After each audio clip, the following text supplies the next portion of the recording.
To my dear friend Gabriel Hanotaux, former Minister of Foreign Affairs, member of the French Academy. To the eminent historian, whose penetrating sagacity knows how to discover beneath the fabric of visible facts the invisible forces that determine them. Gustave Le Bon. Opinions and Beliefs. Genesis and Evolution. Book 1. The Problems of Belief and Knowledge. Chapter 1. The Cycles of Belief and Knowledge. Section 1.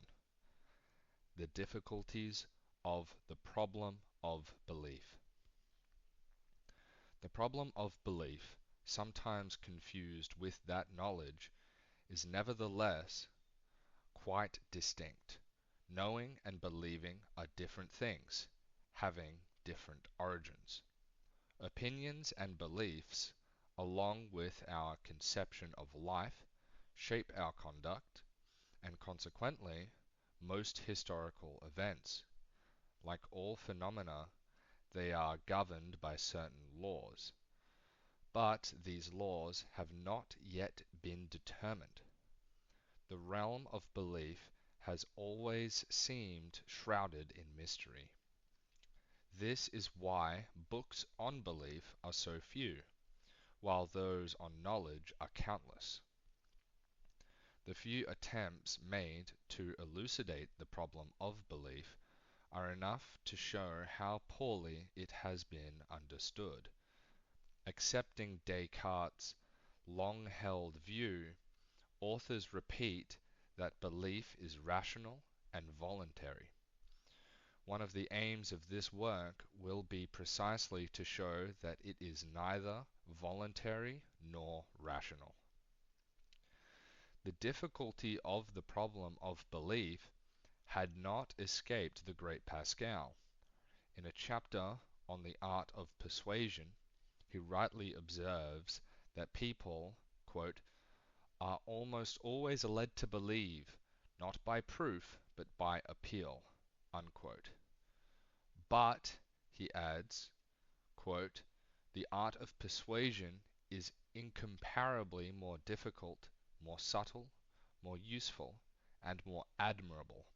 Therefore, if I do not address it, it is because I am incapable of doing so, and I feel so inadequate to it that I believe it absolutely impossible." Unquote.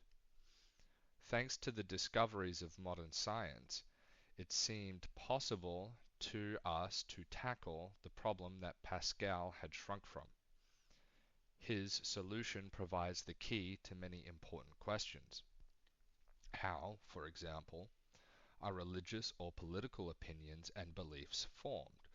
Why do some people, with their high intelligence, simultaneously harbor very naive superstitions? Why is reason so powerless to alter our emotional convictions? Without a theory of belief, these questions and many others remain unanswered. Reason alone could not explain them. If the problem of belief has been so poorly understood by psychologists and historians, it is because they have attempted to interpret phenomena governed by rational logic using its resources.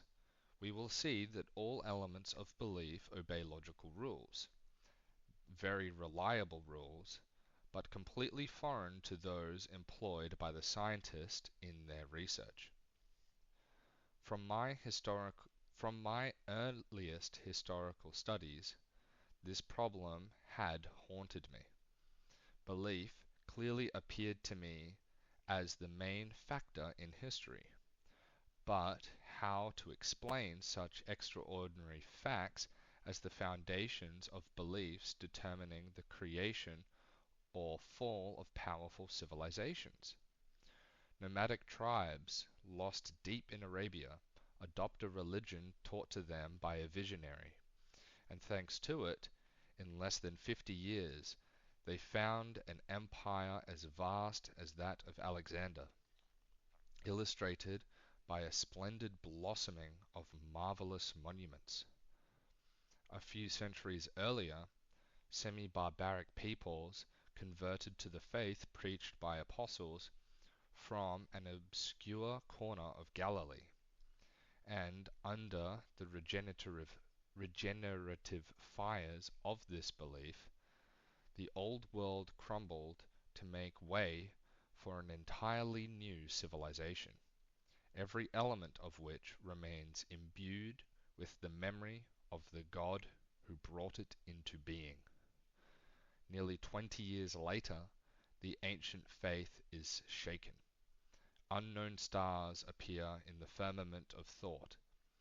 A great people rises up, claiming to break the shackles of the past. Its destructive yet powerful faith grants it, despite the anarchy into which this great revolution plunges it, the strength necessary to dominate Europe by force of arms and victoriously cross all its capitals. How can we explain this strange power of beliefs? Why does man suddenly submit to a faith he was unaware of yesterday? And why does it elevate him so prodigiously above himself? From what psychological elements do these mysteries arise?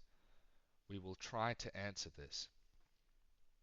The problem of establishing and spreading opinions, and especially beliefs, has such wondrous aspects that the followers of every religion invoke its creation and dissemination as proof of a divine origin. They also point out that these beliefs are adopted despite the most obvious self-interest of those who accept them. It is easy to understand, for example, how Christianity spread so readily among slaves and all the dispossessed, to whom it promised eternal happiness. But what secret forces could compel a Roman knight, a consul, to divest himself of his possessions and risk shameful punishments to adopt a new religion rejected by custom, scorned by reason, and forbidden by law? It is impossible to invoke the intellectual weakness of men who voluntarily submitted to such a yoke, since, from antiquity to the present day, the same phenomena can be observed in the most cultivated minds. A theory of belief can only be valid if it explains all these things. Above all, it must make us understand how illustrious scholars, renowned for their critical thinking, could accept legends whose childlike naivete is amusing. We can easily conceive that a Newton, a Pascal, a Descartes, living in an environment saturated with certain convictions, might have accepted them without question, just as they accepted the inescapable laws of nature. But how is it that, in our time, in circles where science sheds so much light, these same beliefs have not completely disintegrated? Why do we see them, when, by chance, they do disintegrate, immediately give rise to other fictions, just as marvelous, as evidenced by the spread of occultist, spiritualist, and other such doctrines among eminent scholars? We must also answer all these questions. Section 2. How belief differs from knowledge. Let us first try to clarify what constitutes belief, and how it differs from knowledge. A belief is an act of faith of unconscious origin that compels us to accept an idea, an opinion, an explanation, or a doctrine wholesale. Reason, as we shall see, is foreign to its formation. By the time it attempts to justify the belief has already been formed. Anything accepted by a simple act of faith must be classified as a belief. If the accuracy of the belief is later verified by observation and evidence, It ceases to be a belief and becomes knowledge. Belief and knowledge constitute two very distinct modes of mental activity, and of very different origins. The former is an unconscious intuition generated by certain causes independent of our will. The latter represents a conscious acquisition built by exclusively rational methods, such as experience and observation. It was only at a later stage in its history that humanity, immersed in the world of belief, discovered the world of knowledge. Upon entering it, it was recognized that all phenomena formerly attributed to the will of superior beings unfolded under the influence of inflexible laws. By the mere fact that man entered the cycle of knowledge, all his conceptions of the universe were changed. But it has not yet been possible to penetrate very far into this new sphere. Science observes daily that its discoveries remain imbued with the unknown. Even the most precise realities conceal mysteries. A mystery is the unknown soul of things. Science is still full of such darkness, and beyond the horizons it has reached, others appear, lost in an infinity that seems to recede forever. This vast realm, which no philosophy has yet been able to illuminate, is the kingdom of dreams. They are filled with hopes that no reasoning can destroy. Religious beliefs, political beliefs, beliefs of every kind find unlimited power there. The dreaded phantoms that inhabit it are created by faith. Knowing and believing will always be Knowing and believing will always remain distinct. While acquiring even the slightest scientific truth requires enormous effort, possessing a certainty supported only by faith requires none. All people have beliefs, but very few rise to the level of knowledge. The world of belief has its own logic and laws. Scholars have always tried in vain to penetrate it with their methods.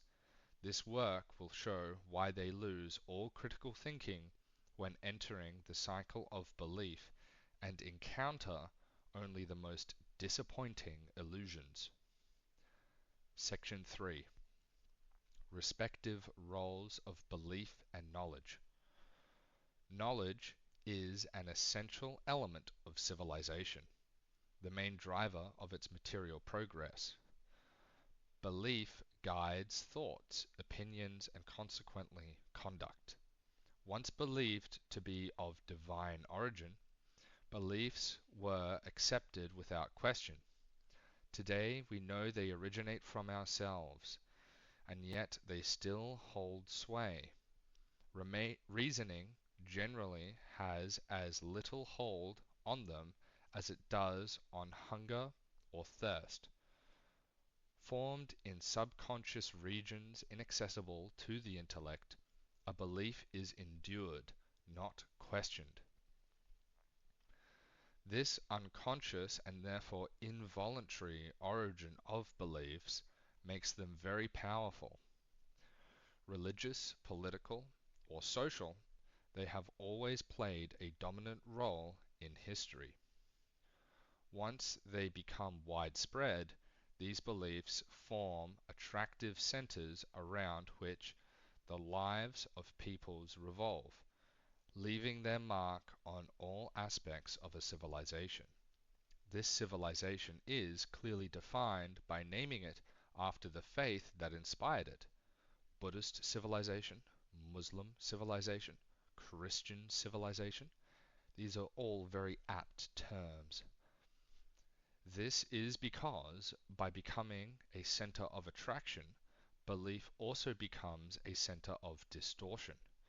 The various elements of social life, philosophy, arts, literature, are modified to adapt to it. The only true revolutions are those that renew the fundamental beliefs of a people. They have always been very rare. Usually only the name of the beliefs change. Faith changes its object but never dies. She could not die, for the need to believe is a psychological element as irreducible as pleasure or pain. The human soul abhors doubt and uncertainty. Humans sometimes go through phases of skepticism, but never remain there. They need to be guided by a religious, political, or moral creed that dominates them and spares them the effort of thinking. Destroyed dogmas are always replaced. Reason has no hold on these indestructible necessities. The modern age contains as much faith as the centuries that preceded it. In new temples, dogmas are preached that are as despotic as those of the past and command just as many followers. The old religious creeds that once enslaved the masses are replaced by socialist or anarchist creeds that are just as imperious and irrational, but which nevertheless dominate souls. The church is often replaced by the tavern, but the sermons of the mystical leaders who speak there are the object of the same faith.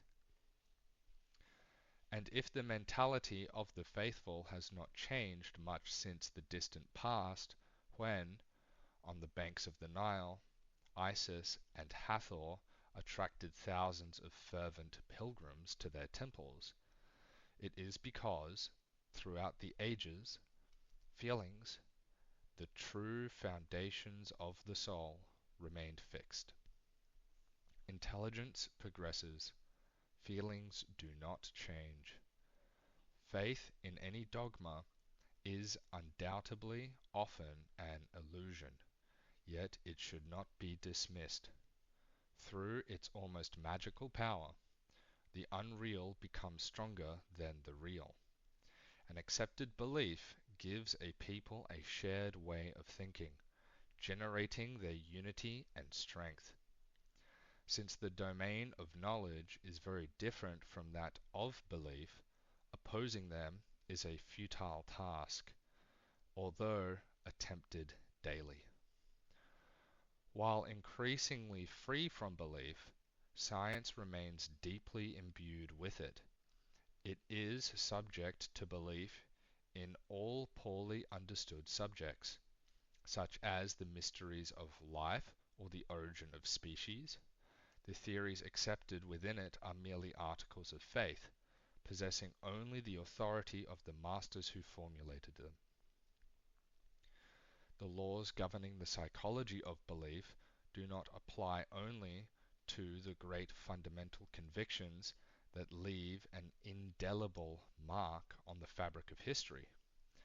They are also applicable to most of our daily opinions about the people and things around us. Observation readily reveals that the majority of these opinions are not supported by rational elements, but by emotional or mystical ones, generally of unconscious origin. The reason they are discussed with such fervour is precisely because they belong to the realm of belief, and are formed in the same way. Opinions generally represent small, more or less transient beliefs. It would therefore be a mistake to believe that one leaves the realm of belief by renouncing ancestral convictions. We will have occasion to show that, more often than not, one has become even more mired in them.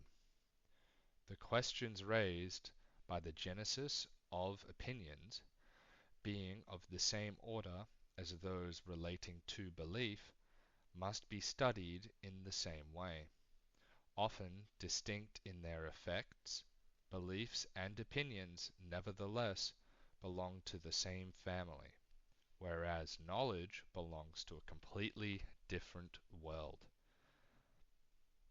The magnitude and complexity of the problems addressed in this work are evident. I have dreamt about it for many years under various skies, sometimes contemplating the thousands of statues erected over 80 centuries to the glory of all the gods who embodied our dreams, sometimes lost among the gigantic pillars of temples with their strange architecture, reflected in the majestic waters of the Nile, or built on the turbulent banks of the Ganges. How can one admire these marvels without considering the secret forces that brought them forth from a void from which no rational thought could have conjured them? Life's twists and turns have led me to explore quite varied branches of pure science, psychology and history, allowing me to study the scientific methods that generate knowledge and the psychological factors that give rise to beliefs. Knowledge and belief are the foundation of our entire civilization and our entire history. Chapter 2: Methods of Studying Psychology. To establish itself, psychology successfully employed several methods. We will not need to use them in the study of opinions and beliefs. A simple summary of them will show that they could provide very little information for our research. Method of introspection. The oldest psychological method, the only one practiced for a long time, was that of introspection. Shut away in his study and willfully ignoring the outside world, the thinker reflected on himself, and, with the results of his meditations, produced large books. They find no readers today. The last century saw the emergence of methods that were undoubtedly more scientific, but not necessarily more fruitful. Here is a list of them. Psychophysical method. In its early stages, this method, which introduced physical measurements into psychology, seemed to have a great future. But it was quickly discovered how limited its scope was. These measurements only concerned elementary phenomena: the speed of the nerve agent, the time required for reflex movements, the logarithmic relationship between excitation and sensation, etc. In reality, these were psychological operations from which psychology could derive very little benefit. In reality, these were physiological operations from which psychology could derive very little benefit. The method of cerebral localization. This method consisted of searching for alterations in psychological foundations corresponding to certain artificially induced nerve lesions. It was believed that a multitude of localizations could be established in this way. These methods are almost entirely abandoned today, even those that initially seemed the most well established, such as the centers for language and writing. The method of tests and questionnaires. This method enjoyed great success for a long time, and laboratories, known as psychology laboratories, are still filled with instruments designed to measure all the operations supposedly related to intelligence. A number of questionnaires were even established, to which some illustrious men were willing to submit. The one published by Henry Poincaré by one of the last adherents of this method would suffice to show that what minimal contribution psychology can derive from it, it is currently completely abandoned. A method based on the study of pathological alterations in intelligence.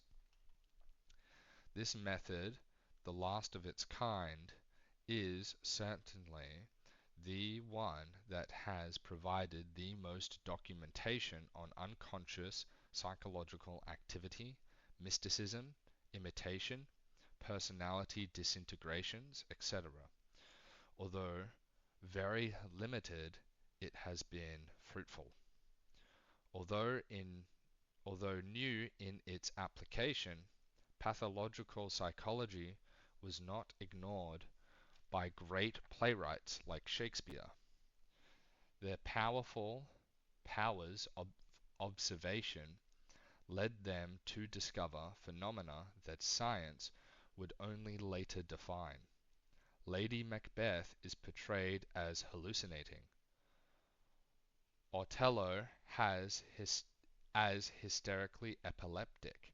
Hamlet as an alcoholic haunted by phobias, and King Lear as a melancholic maniac suffering from intermittent madness.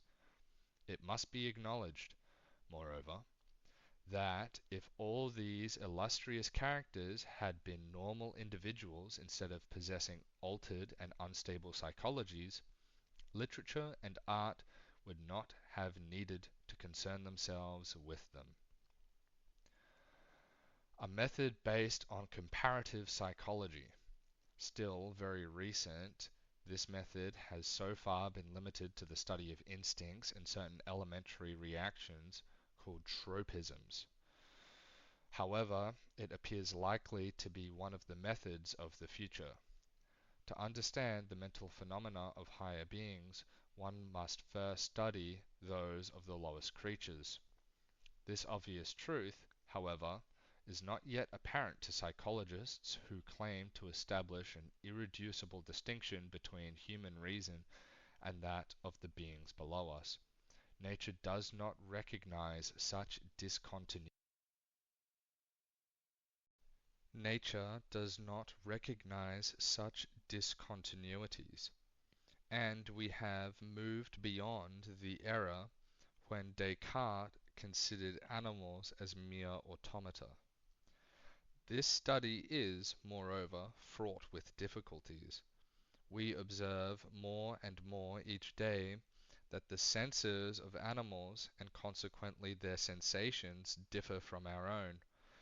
The elements they associate, and the way in which they associate them, must also undoubtedly be distinct. The psychology of animals, even higher ones, is still in its infancy. To understand them, one must observe them very closely, and that is an effort that is rarely undertaken. We would quickly learn to discern them, however, through careful examination. I once devoted several years to their observation. The results were presented in a paper on horse psychology published in the Revue Philosophique. From this, I deduced new rules for their training. This research proved very useful to me in writing my book on the psychology of education. Method adopted in this work for the study of opinions and beliefs. The preceding list suggests that one of the classical psychological methods neither surveys none of the classical psychological methods neither surveys nor psychophysics nor localization studies nor even psychopathology can reveal anything about the genesis and evolution of opinions and beliefs. We, therefore, had to resort to other methods. After studying the receptive terrain of beliefs, intelligence, feelings, subconscious, etc., we analyzed various religious, political, moral, and other beliefs, and examined the role of each of their determining factors. History for the past and everyday events for the present provide the elements of this study. But the generality of grand beliefs belongs to the past. The most striking point in their history is the evident absurdity of dogmas from the point of view of pure reason. We will explain their adoption by showing that in the realm of belief, even the most enlightened person, the scientist most familiar with rigorous laboratory methods, loses all critical thinking and readily accepts wondrous miracles. The study of occult phenomena will provide categorical demonstrations on this point. We will see illustrious physicists claim to have doubled living beings and lived with materialized ghosts. A famous professor of physiology summon the dead and converse with them, and another, no less eminent, assert that he saw a helmeted warrior emerge from the body of a young girl with complete organs, as proven by the state of her circulation and the examination of the products of her respiration. All these phenomena and others of the same kind will prove to us that reason is powerless against the most erroneous beliefs. But why does the mind that enters the field of belief, regardless of its culture, manifest unlimited credulity? To discover this, we were led to broaden the problem and to search for the origin of the actions of various living beings, from the lowest animal to man. It then became clear to us that classical explanations were so inadequate or so ineffective only because of the author's obstinacy in trying to apply the methods of rational logic to phenomena that it does not govern. In the complex operations of life, as in unconscious reflexes, the true source of our activity, particular sequences appear independent of reason, and which cannot be defined by terms as imprecise as that of instinct. Continuing to delve into these questions, we have been led to recognize various forms of logic, inferior or superior, depending on the case, to rational logic, but always different from it. And so, to rational logic, known throughout history, and effective logic, studied in recent years, we have added several new forms of logic that can overlap or conflict, giving our minds different impulses. The logic governing the realm of knowledge has no relation to the logic that engenders beliefs. This is why even the most enlightened scholar can express contradictory opinions, rational or irrational, depending on whether they are in the realm of knowledge or in that of belief. It was not to classical psychology that one could turn for explanations on all these questions. The most eminent modern psychologists, William James in particular, are reduced to observing, quote, "the fragility of a science that oozes metaphysical criticism at every joint," unquote.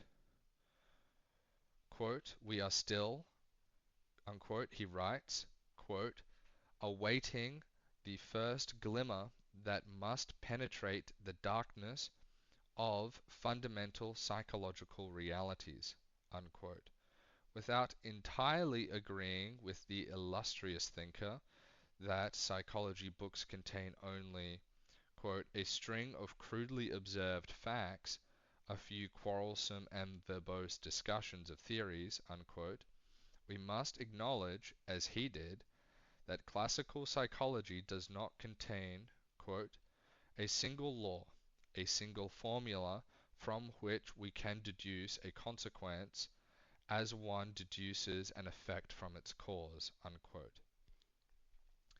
It is therefore on a terrain that appears very crowded, but is in reality very virgin, that we will attempt to construct a theory of the formation and evolution of opinions and beliefs. End of Book 1.